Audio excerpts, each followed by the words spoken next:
pues mi grupo, que es el número 4, nosotros nos enfocamos más que todo en la infancia de los 0 a los 3 años. Entonces cada una va a explicar, digamos, como los cambios o los ámbitos más notables que hay durante esta edad. Bueno, empezamos por el desarrollo físico, que este es el proceso que interviene en los factores como la información, la genética, la nutrición, entre otras cosas. Bueno, el desarrollo físico se desglosa de unos principios, que es el principio cefalocaudal, que este cambio, ese crecimiento ocurre de arriba hacia abajo. Este sucede antes de nacer, por eso es que los bebés muchas veces tienen la cabecita un poquito más grande que el cuerpo, porque se desarrolla primero su cefaleo, creo que no se llama así, pero a medida que ya después de que el bebé nace, con el pasar del tiempo, pues obviamente su crecimiento se proporciona al tamaño de su cabecita. Es importante llevar a los niños a su control y desarrollo para ver si de pronto no hay ninguna anomalía de su crecimiento, de su cuerpo y de su cabeza. El principio próximo discal es el que sucede de adentro hacia afuera, que es donde se desarrolla primero el desarrollo motriz y después el desarrollo de sus extremidades. De aquí empiezan con su crecimiento, con su estatura. En los niños es un poquito, no sé, pero los varones tienen como un crecimiento un poquito más grande que las niñas son ligeramente iguales a los niños, pero más bajita. En eso también influye mucho la genética de sus padres y las influencias nutricionales que tengan en su desarrollo.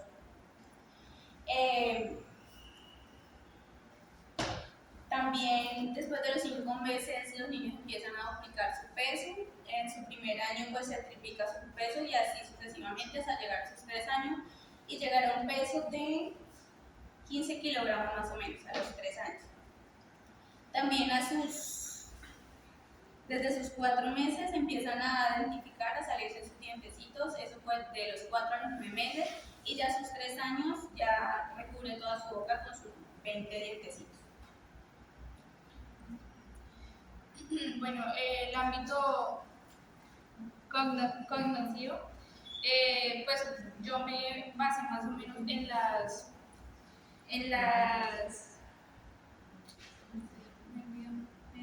en los enfoques que decía la lectura.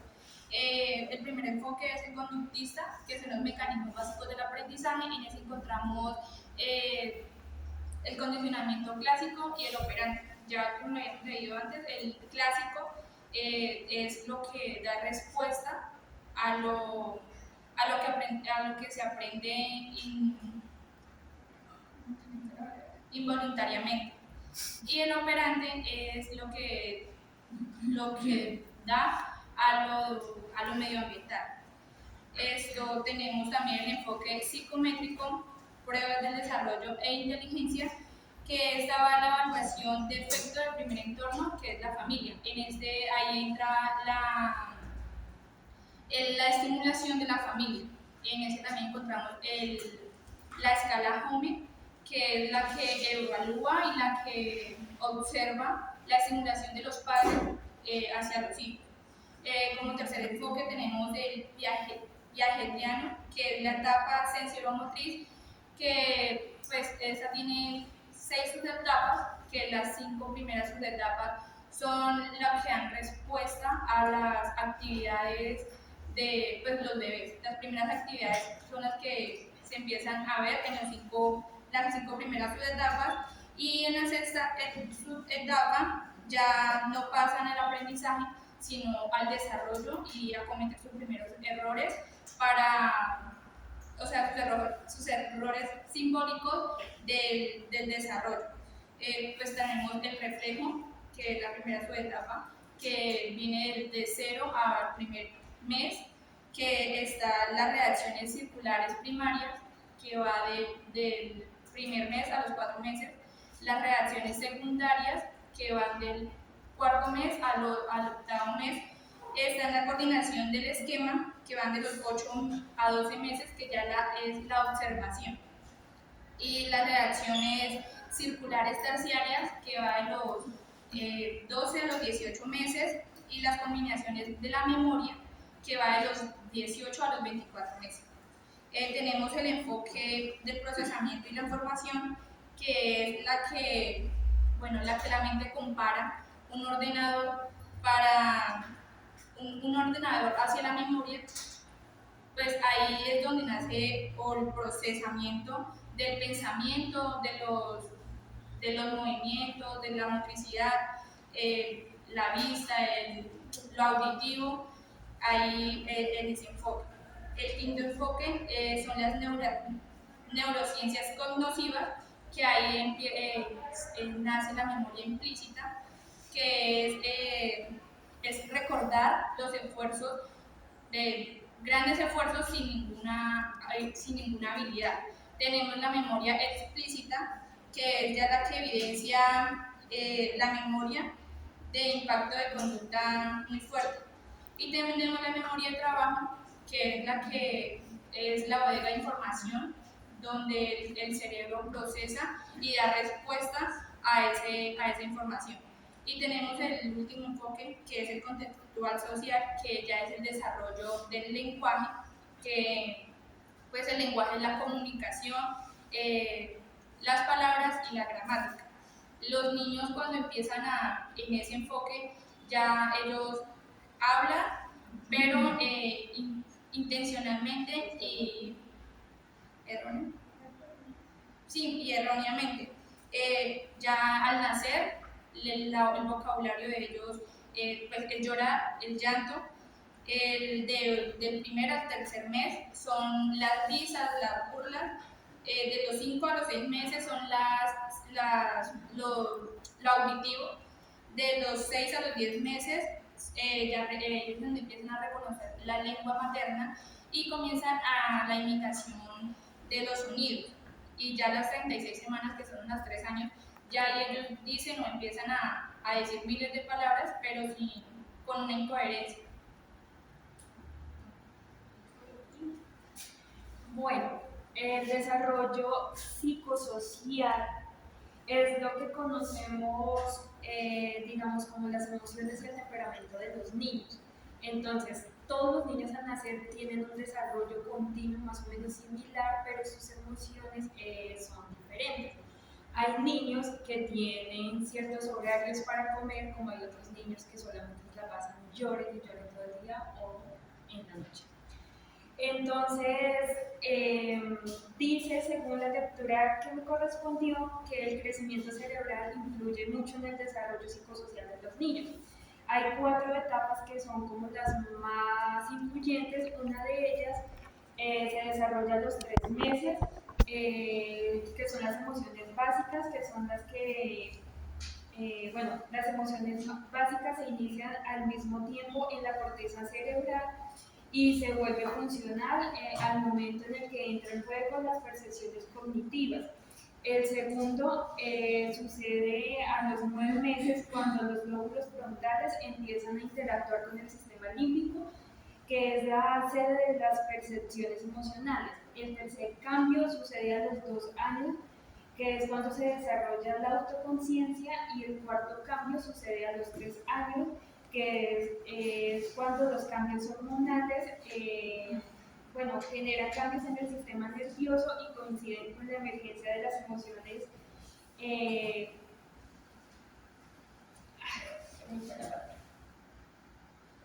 Con las emociones.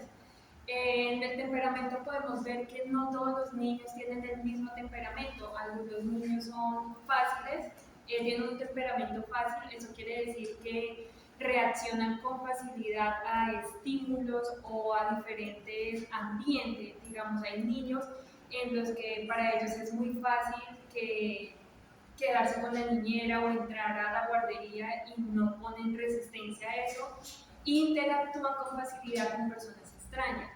Tenemos la temperatura difícil, que son los niños en los que son muy apegados a las personas que los cuidan, o puede ser la mamá o la niñera. Se les dificulta estar en un ambiente que no conocen, y no interactúan con facilidad con otras personas o otros niños. Tenemos el temperamento lento, que son niños que están como en la mitad, ni son tan abiertos a comunicarse ni son tan cerrados para hacerlo, sino que llevan su tiempo y como que exploran su ambiente para saber si la persona pues es buena o es mala. Dentro de las emociones podemos encontrar lo que es, cuando están pequeños podemos encontrar lo que es la tristeza, la alegría y el miedo. El miedo se refleja mediante pálpitos. Yo creo que incluso cuando estamos grandes se nos representa el miedo con palpitaciones muy rápidas. La tristeza, pues sí, ya todos lo conocemos y en los niños pues es más evidente y bueno, se les nota más fácil. Y la alegría, pues sí, también para ellos, reconocer en ellos la alegría es muy fácil porque pues si usted le hace una carita, pues ya le van a sonreír. Bueno, dice que los niños de del nacimiento a los 3 meses están abiertos a estimulaciones. Eso quiere decir que, digamos, cuando uno carga a un bebé recién nacido que le habla y el niño le sonríe, uno dice, ay, el niño le está entendiendo. No, es su manera pues, de expresar lo que está explorando en ese momento porque para él es nuevo. De los 3 a los 6 meses anticipan lo que va a pasar y empiezan a desarrollar, digamos, decepciones cuando su resultado no es el que ellos esperan. ¿Qué quiere decir? De que a veces uno como mamá comete errores de que hay el avioncito y ¡pum! Desvía la cuchara para donde no es, entonces ellas quedan como que, bueno, y si la comida la comí, ¿por qué no llegó? De los 6 a los 9 meses participan en juegos sociales con otros niños o con otros familiares fuera de los papás. De los 9 al año se interesan por la persona con la que pasan más tiempo, en este caso puede ser su mamá, su cuidador, y empiezan digamos, a desarrollar como un apego por esta persona. Al desarrollar este apego, algunas veces se desarrolla de manera positiva o se puede desarrollar de manera negativa. Cuando la persona que los cuida o la mamá desarrolla este apego digamos, como enseñándole al niño las cosas, diciéndole, sí, o sea, enseñándole porque ellos ya entienden las cosas, se les facilita más expresarse con otros niños o desarrollarse en un ambiente diferente, ya sea la guardería o la escuela. Y si no se le estimula a los niños esto, entonces eso hace que al momento de que vayan a una guardería ellos expresen miedo o temor de compartir con otros niños. Bueno, entonces, pues los niños en el proceso del nacimiento a los 3 años, pues van desarrollando lo que coloquialmente llamamos como, se me escapa la palabra, cuando uno dice que tiene a los niños malcriados. Pero muchas veces no es que se tengan malcriados, sino que pues es como la forma de los niños llamar la atención por algo que les puede estar pasando. Su primera manera de ellos expresar las emociones pues, es mediante el llanto. Hay 4 tipos de llanto. Está el llanto por hambre, el llanto por enojo, el llanto por dolor o por frustración. A veces, digamos, bueno, cuando están pequeñitos, a veces lloran y no sabemos si les duele algo, o tienen hambre o qué les pasa. Entonces, pues de por sí uno recurre a cargarlos o a estar muy pendiente de ese proceso.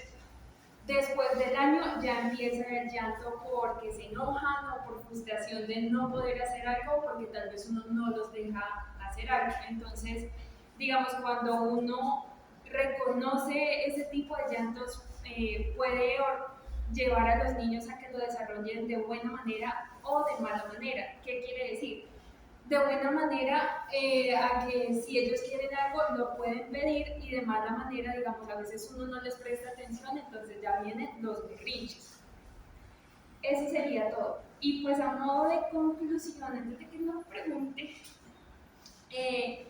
creemos como grupo, según lo que estamos socializando ahora, que el desarrollo en cuanto a los niños es muy importante conocer, digamos, qué va a pasar en cada etapa de ellos independientemente. Bueno, uno como mamá no conoce si el desarrollo va a ser físico, psicosocial o cognitivo. ¿Por qué? Porque uno siempre, pues lo que conoce, el niño crece, empieza a voltear, entonces ya tiene que estar pendiente pues de que el niño no se caiga de la cama, cuando ya empieza a gatear, pues de tener el piso limpio.